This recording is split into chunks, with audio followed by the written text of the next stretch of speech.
Hey everyone, Anthea Scouffas, the Engagement Director at the Lead Center of Kansas. I want to welcome you all to another leadership conversation.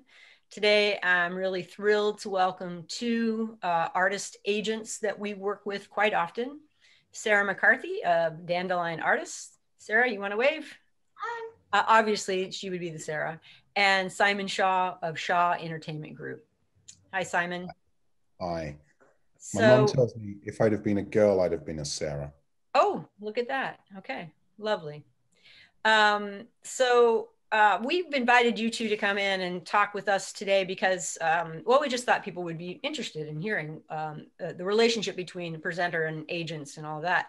But also you two specifically because you represent two of my favorite artists for young audiences, Paige Hernandez, who is represented by Simon, and Jazzy Ash, AKA Ashley St. Armand, represented by Sarah. I'm pleased to say that we've been able to present both of the artists on our stage, and Paige, in fact, a couple of times. And both of them actually took part in our program Lead Across Kansas, which was phenomenal with both of them. I mean, really had huge impact in the communities that we were in, and just great fun, to get into a van for 5 days or so with folks and be together that entire time. It takes good folks to make that all work, and they both were amazing. So I guess I just wanted to see if you remember any conversations you might have had with Paige or Ashley about that experience, because it's kind of unique to go out into the hinterlands of Kansas, and yeah, especially for these both city girls.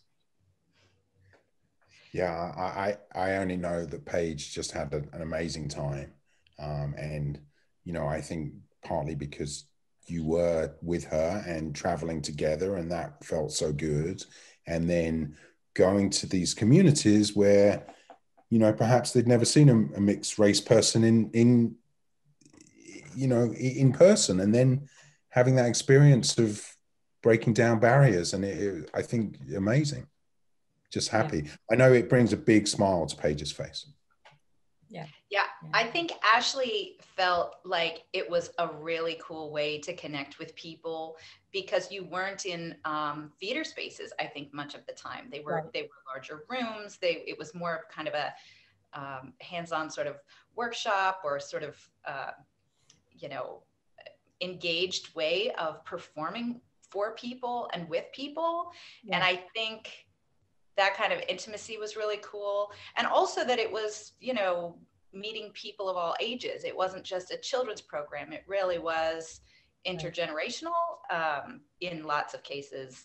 Yeah. And that was something that she really commented on.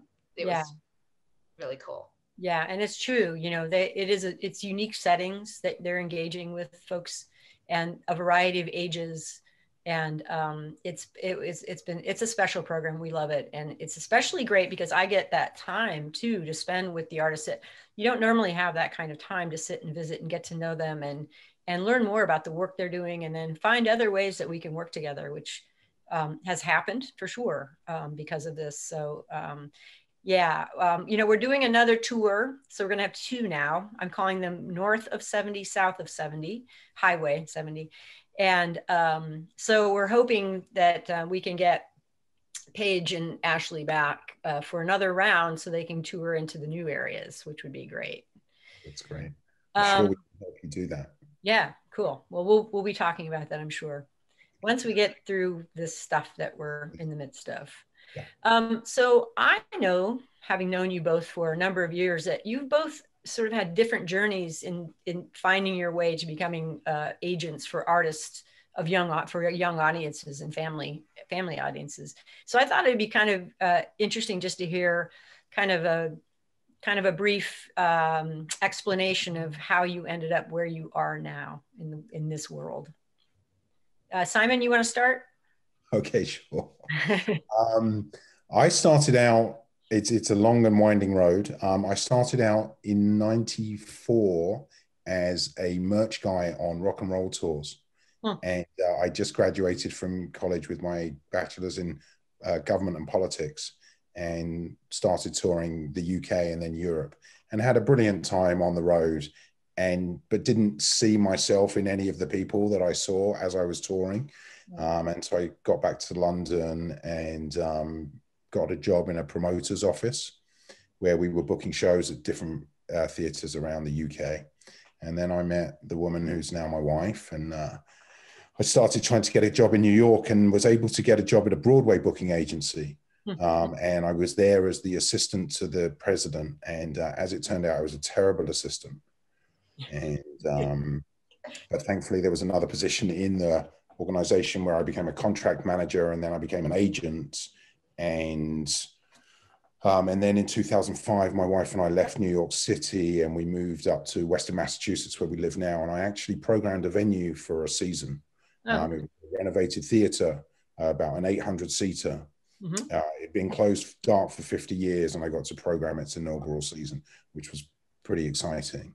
And then we had our first child, and my wife's a clinical social worker. And at the time, she was working in a mental health institution. That meant when she went back to work after maternity leave, she came home after the second day and said, yeah, I don't want to do that. So I got another job as an agent working for a rock and roll agency based in LA with offices in New York and Nashville. And I was commuting from Western Massachusetts into the city 2 days a week. And it was great money and really miserable. And then I went out on my own in 2008 and found my way into theatre for young audiences through an artist I worked with, a gentleman named Dr. Kaboom, his character. He signed with my agency very soon after I started, and he had the most success. And whilst I had a general agency, I then decided to focus on theatre for young audiences. And that's what I've been doing certainly for the last 7 or 8 years.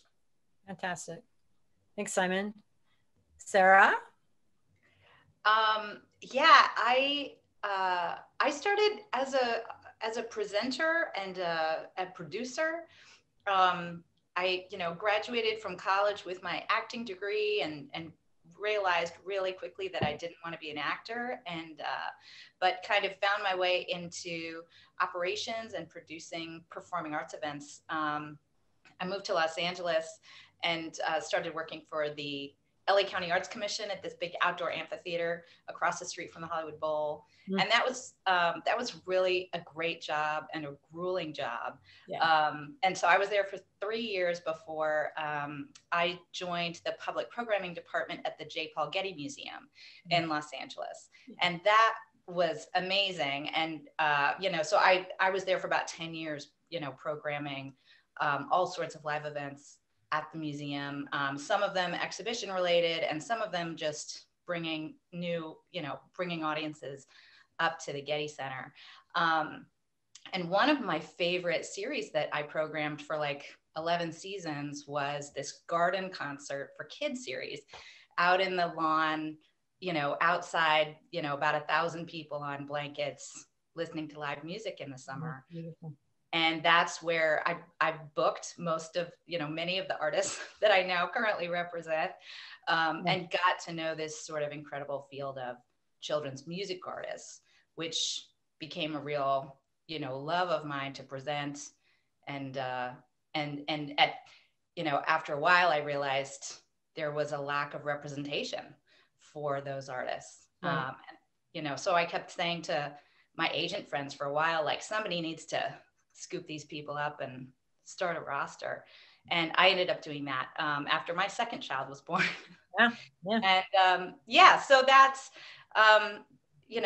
that's how I started. And it was amazing because my first clients, my first artists were really willing to take a chance on me as an untested agent, but we'd worked together so many times, presenting them that it was a leap of faith. It was good.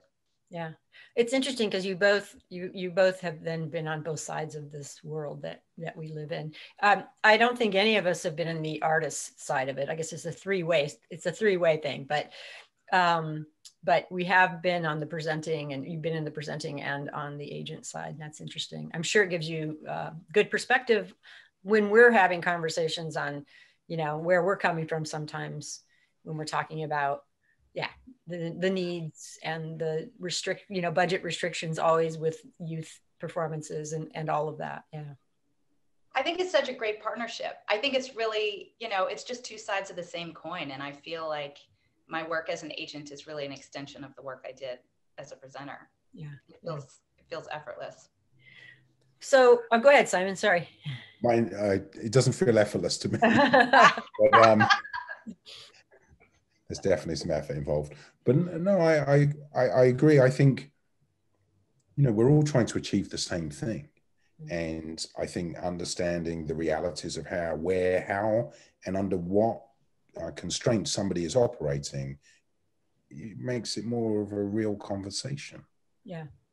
It seems to me that a lot of the folks that we work with, and maybe we just choose these folks to work with, that you all, it's a business for you, but it's also a passion, and you get the importance of the work we're doing.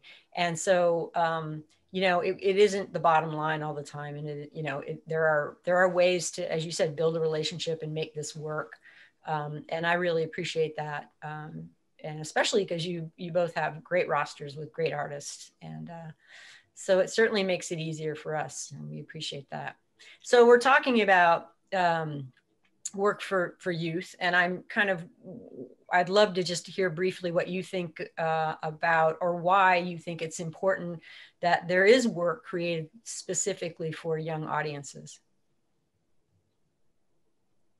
Sarah? I think so many of us can remember performances that we saw as kids. I think for me, that's kind of personally what I go back to when I think really about why I'm doing this, and the impression that those performances had on me and had on my friends, and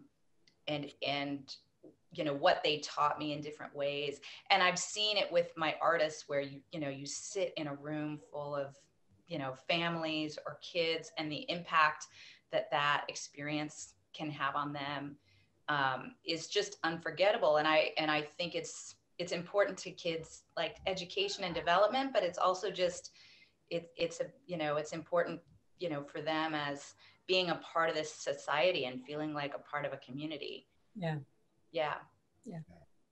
I think for me, it's that sense of wonder. Seeing, as Sarah said, the impact that the work can have, because there's the young audience is the most honest audience, because if they're not interested, and they're off somewhere else doing something else, they're talking, or they're you standing at the back of the theater and seeing a completely still house, mesmerized, transfixed by what's on stage. It's actually, as I talk about it, it makes the hairs on my arm stand up. Yeah. So that's why I do it. Yeah. Yeah. So I think it's interesting because there are some presenters I've worked with at centers where the thought is that we'll just give the kids what the general public gets, that we'll just do an afternoon matinee of the same thing that the adults are going to come see that evening. Yeah. And I think it's an interesting dialogue to have around why work is created specifically for youth or for certain ages, right? Because there are kids have their own journey through art, and they also have, at different points in their life, there are certain things that are really important to them, right? That they need to fulfill them, and also a way of introducing them to different themes and thoughts and people who are different than them, right? And to do that in a way that is impactful. That to me is why it's important to have work that's crafted for certain age groups, so that it speaks to them, right? To where they are. Yeah. They have different access points. Exactly. Because they're taking different things from what we're taking from it. But absolutely. And I think it's been proven by research that it has a dramatic impact on their ability to study and to empathize and to understand other people's points of view. Right. And I think we are all agreed that we need that. Totally. And again, go ahead, Sarah. I was just going to say, I think sometimes not all performers are comfortable relating to an audience full of kids. You know, I think there's a special kind of performer that can really connect with those kids. And that's, I think, what I'm looking for and what Simon's looking for and why we represent the work we do. It's, I mean, you know, main stage performances can be, you know, really cool and exciting for kids. And some of those work really well, but when you get a performance that's like been built for that audience and a performer who understands how to really work with them, it's magic. And it's interesting because sometimes it is, as Simon described it, you walk in and they're just so mesmerized, right? And they're sitting there. And then sometimes you walk in and it's pandemonium, but in a great way. Like when Ashley, you know, gets the kids going and she can just make them kind of wonderfully insane. And then in an instant, calm them down, have them sit down. And then I like to always say, especially with her work is, and Paige does the same thing. They just kind of hit them with this important topic or theme or, you know, did you know kind of thing. And they're like, and they're ready to hear it because they've got them set up to hear it. Right. And it's so powerful and really cool. So I appreciate both of them and their abilities to do that.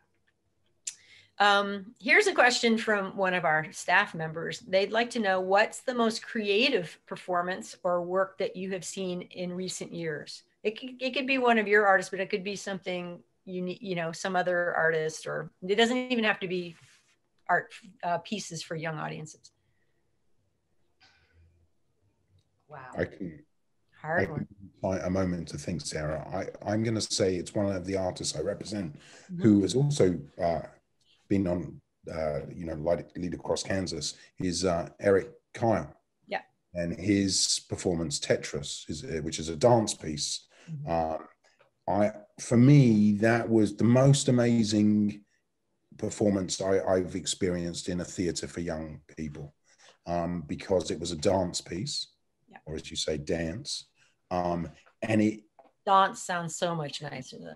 So much better. And he's, you know, he's American. So the way that the kids were drawn into the performance and then became part of the performance and then they were the whole thing, it just turns the notion of what performance is on its head. And I think my favorite thing about that show is it always made the steam come out of the ears of the house manager. Totally right. Crazy. Yeah. So yeah, that's a good one. Yeah, I think gosh, in recent years there's a show that's been touring a lot, that's on the roster of a friend of ours, Jim Weiner, and the show is called Airplay. Oh yeah. And that's one of these shows that is like, you know, that it's full of, you know, kind of fans and like flowing fabric, and it's got all these like beautiful visuals, but it's got all of this like really funny kind of wordless clowning to it too. And it's one of those that, you know, was built for young audiences, but really is a very intergenerational show. And it's wonderful to see, you know, parents and kids or kids and grandparents, you know, watching that show together is amazing. I think that's one of the most refreshing shows I've seen in a long time. I love that you brought that up because I've mentioned that show to Derek, so maybe he'll think about that again. I thought it was 2 thumbs up. There we go, Derek. It's just such a lovely piece. I remember everybody just leaving the theater, you know, and this was a performance with a bunch of presenters. It's the worst audience, right? And everyone leaving the theater just elated. It was beautiful. And I agree too, Simon, on Tetris, because the thing that's really interesting about that piece, which I didn't think about until just when you were describing it just now, you know, there are different levels of it. They talk about different levels of engagement and the impact of those levels, engagement in art. So the first would be, you know, you just go and you see a piece. The second level would be you go to a pre-performance talk about the work. The third would be you engage with the artist in some way, you know, talk back or whatever. The fourth is you do a workshop where you kind of work with the artist and you learn. And the fifth is you create your own work, right? And Tetris has all of that. Like it takes it all the way to the kids are actually on the stage then sort of creating their own dance too. And it's amazing that it's dance, because that's the hardest, I think, in all the presenting I've done for young audiences. You know, dance, just, it's really hard to translate dance in a way that kids get it and enjoy it and are like either bored or freaked out by it, quite frankly, right? Yeah. I think the coolest part about Tetris when I saw it was toward the end of the show, when the performers in Tetris are like end up sitting in the house while the rest of the audience is like building this dance piece that is like morphing and continuing on stage. Yeah. Without the help of the artists anymore. And and that was just the coolest thing to see. I agree. And then the clapping at the end, like everyone on the stage was clapping for the people who were still out in the audience, and the artists, and everyone was just clapping to one another because everyone created it together. So yeah. I'm hoping we can get that here to the Lied Center soon too, because we've never presented Tetris, but love to have that happen. So another question from a staff member: how often are you approached by artists asking you to represent them? Or how does that work? Does it go, you know, do they come to you? Do you go to them? Does it a little bit of both? I think a little bit of both. Yeah. I was told recently that I'm intimidating. And so I'm not sure that as many people are approaching us these days. We have a very full roster, and we have our hands full managing those artists and working with them. You know, in my mind, when I work with an artist, I'm not working with them just because they got one piece, or we might work with them 1 year. You know, we work with them, we help them to develop their work. So, you know, we have long established relationships with the artists we work with, I think, just as you do, Sarah.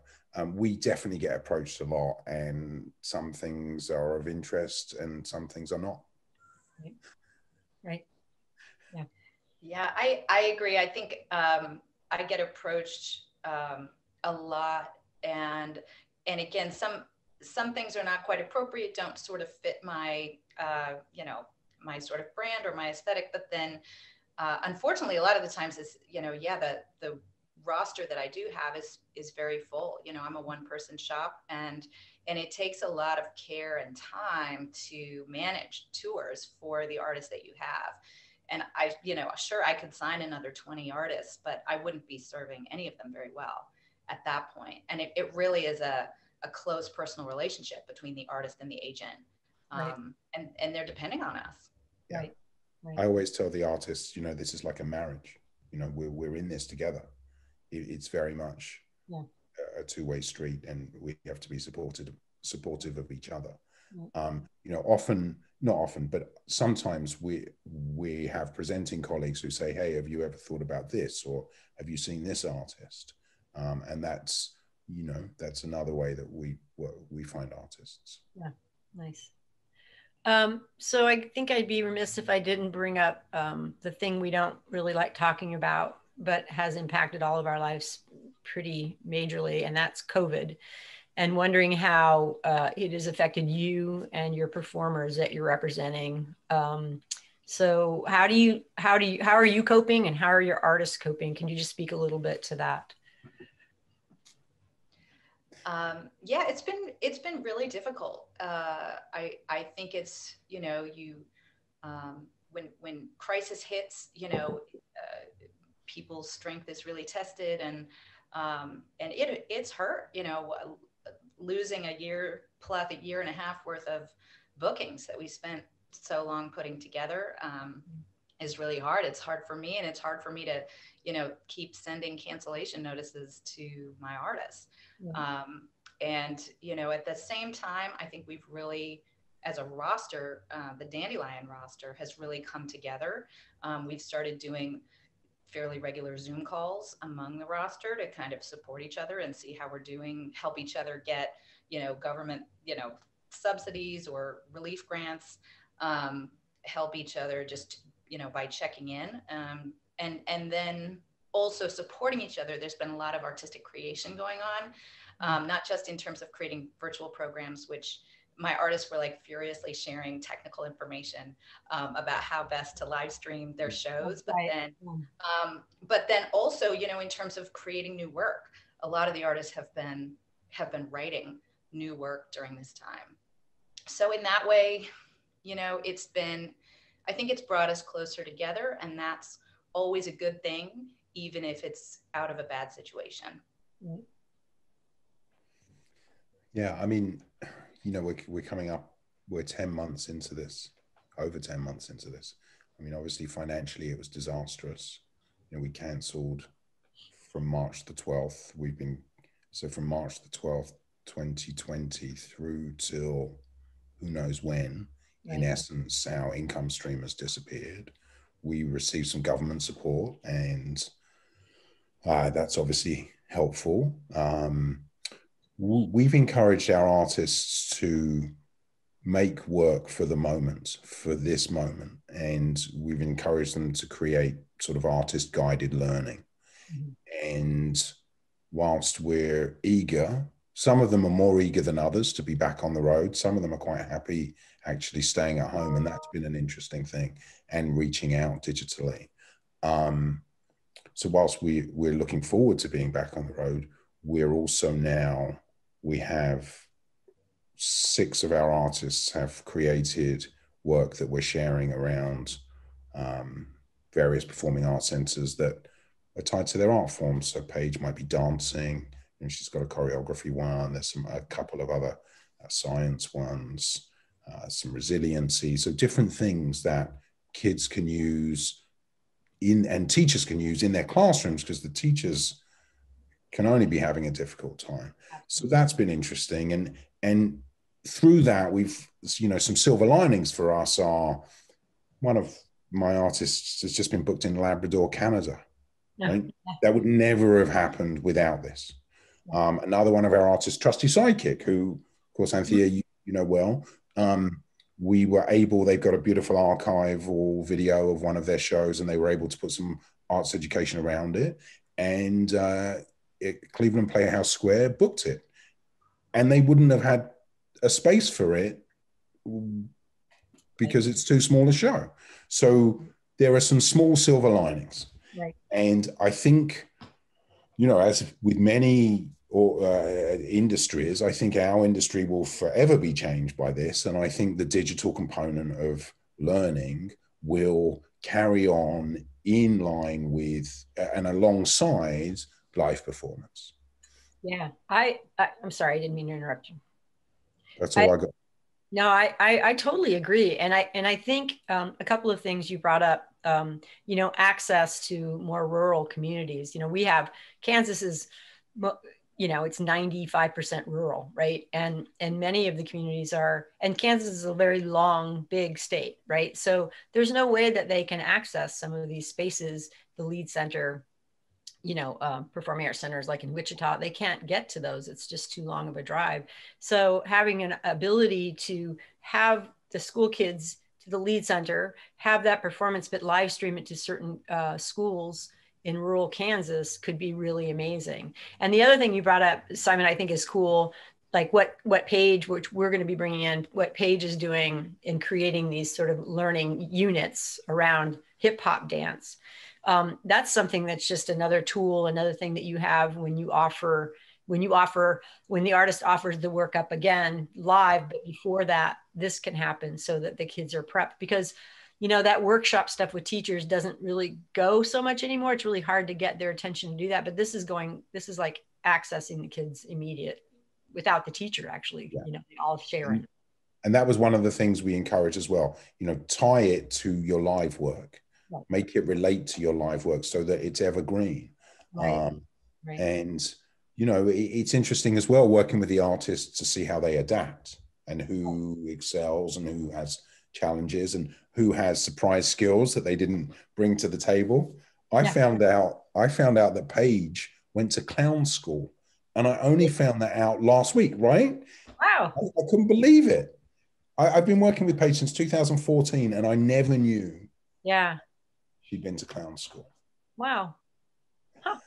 That's great. I mean, you can sort of see that. She has that She has a certain Yeah. sense of humor in all of her work, which is great. Yeah, I was just thinking too, we're actually going to be bringing in one of the Slingsby Theater, one of their pieces. And I've always wanted to book their work because it's so clever and beautiful, but we just don't have the space for it, right? Because it's a small, more of a black box theater experience. But we can do it because it's got to be virtual. We can do it, and it can be, you know, sent off to the kids, the classes, or the individual households. So, you know, there's a little positive to some of this. Yeah, my hope is that there's just going to be more arts in the schools because of Zoom, like, and where people sort of wouldn't have considered that to be good enough before or worthwhile, I think really is now. And I think we're looking at, you know, how we can make things sort of hybrid in the future too, where it's like, there's a songwriting workshop that's got like 3 videos that are pre-recorded, and then you do like a live interaction to, you know, like, I think there's all kinds of hybrid programs that this is going to birth, and just help us reach more and more kids. Right. And it'll give opportunity for the kids to learn before they come in, and they'll be prepared to participate in the piece as well, which is. But it does take an engaged partner in the community. Yeah. We need you replicated around the country so that everybody's on this course, because you know, I've definitely spoken to some performing arts centers whose city-owned venues who have no programming budget for next year. Yeah. You know, or maybe they have, but they're canceling the education series and they're going to run those matinees of main stage shows. Yeah. So the level of engagement is not as high necessarily as you're offering. Right. And I think there are more opportunities, but they're over here, and there are less opportunities in perhaps where we've been more commonly working. Right. Yeah, we've had that conversation of you know, when, you know, I think there's been financial impact and emotional impact. I think the emotional impact will level out a little bit as we get more vaccines, until the real budget thing hits, which, you know, I don't think the real budget stuff's hit. It's going to be hitting. And you know, university presenters, a lot of them, or not a lot of them, but a good number of them are committed to this work, but they're also going to get hammered. All universities are going to get hammered as well. So it'll be interesting to see. But I do know that we are committed to this kind of work, and that's why I love working at the Lied Center, because it's always been like the partnership with the school district and theater work for young audiences is a huge part of the mission of the Lied Center. And I really just appreciate that a great deal. Hey, gosh, we could go on and on, but people will probably get tired of listening to us after a while, even though you're absolutely fascinating people. So any closing comments, remarks? Thank you for doing what you do. Thank you for asking us to be involved in this conversation. And thank you for your support of our artists.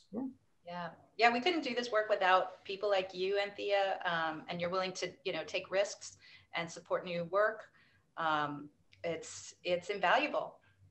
Thank you both. Yes, Sarah, we're looking forward to, we're part of commissioning Ashley's new piece, which is very exciting.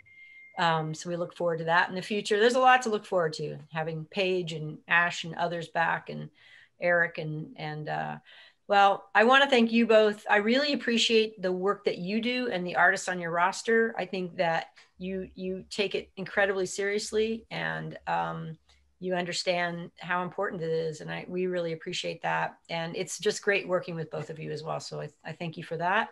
Thank you. And I look forward to us all being able to get together again. And yeah, that will be good. Work together. Yeah. So stay well, both of you. And we'll see you soon. Thanks, Anthea. Thanks so much. Take care.